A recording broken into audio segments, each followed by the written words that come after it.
ठुल्ला भाग 17। राजीव ने अर्जुन के लिए कई जोड़ी कपड़े खरीदे। अब वो अर्जुन के सामने खड़ा था।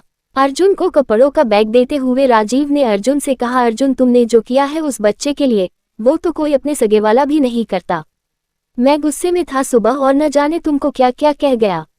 और हाँ, तूने पगार बढ़ाने की बात कही थी न, तो आज से ही मैं तुम्हारी पगार बढ़ाता हूँ। रिया भी कमरे में आ गई और अर्जुन और राजीव की बात सुन रही थी। तभी ठुल्ला राजीव के लिए पानी लेकर आ गया। अर्जुन बोला, अरे तू क्यों ले आया, मैं आ ही रहा था। ठुल्ला बोला, पिताजी सारा काम आप ही कर लोगे तो मैं क्या करूँगा। अर्जुन मुस्कुरा दिया, पर राजीव ने कहा, अरे पगले भैया बोलता था न, तो ये पिताजी क्यों बोल रहा है। ठुल्ला बोला, नहीं साहब, मैं अब भैयू को पिताजी ही बुलाऊंगा। अगर पिताजी न बोला तो स्कूल वाले मेरा नाम काट देंगे। ये तुझे किसने बोला। राजीव ने ठुल्ला की बात बीच में ही काट दी। ठुल्ला बोला, ऐसा मेम साहब ने कहा। रिया ने जैसे ही अपना नाम सुना तो दबे पांव अपने कमरे में चली गई। अब तक राजीव की नजर रिया पर नहीं पड़ी थी। रिया झट से सर में पट्टी बांधकर मुन्ने के बगल में लेट गई और कराहने लगी ताकि राजीव के सवालों से बच सके, लेकिन ऐसा हुआ नहीं। राजीव कमरे में गया और रिया की तरफ देखते ही बोला, किसी गरीब का दिल दुखाने के बाद अगर थोड़ा सर में दर्द हो गया तो भी ईश्वर का धन्यवाद करो कि तुम्हें इतनी ही सजा देकर छोड़ रहा है। रिया दूसरी तरफ करवट लेने के बाद भी राजीव की बात बहुत ध्यान से सुन रही थी। राजीव लगातार बोलता जा रहा था और साथ ही साथ कपड़े भी बदलता जा रहा था।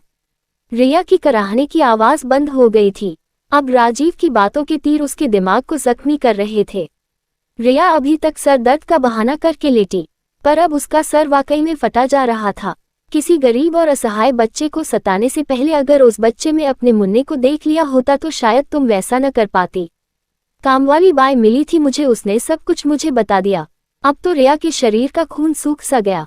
वो झट से उठी और राजीव के पास आकर बोली, राजीव ऐसा कुछ भी नहीं है जैसा आप समझ रहे हैं।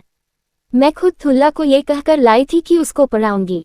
रही बात कामवाली की तो आप जानते हैं वो खुद 1 साल से पीछे लगी थी कि उसको छुट्टी चाहिए।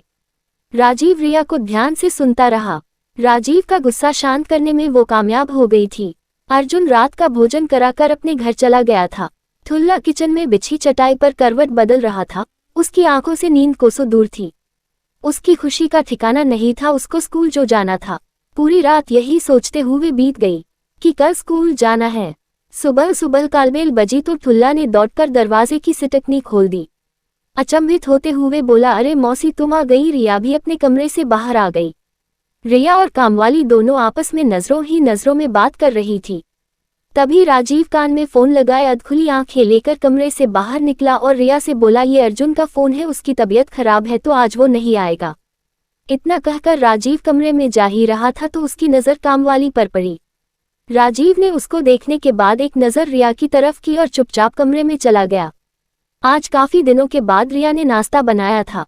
राजीव नाश्ता कर रहा था, तभी रिया ने ठुल्ला को आवाज लगाई। ठुल्ला बोला, जी मालकिन तू जल्दी से रेडी हो जा, साहब तुझे स्कूल छोड़ते हुए ऑफिस निकल जाएंगे। राजीव को रिया के बदलते व्यवहार पर आश्चर्य हुआ और मन ही मन खुश भी था।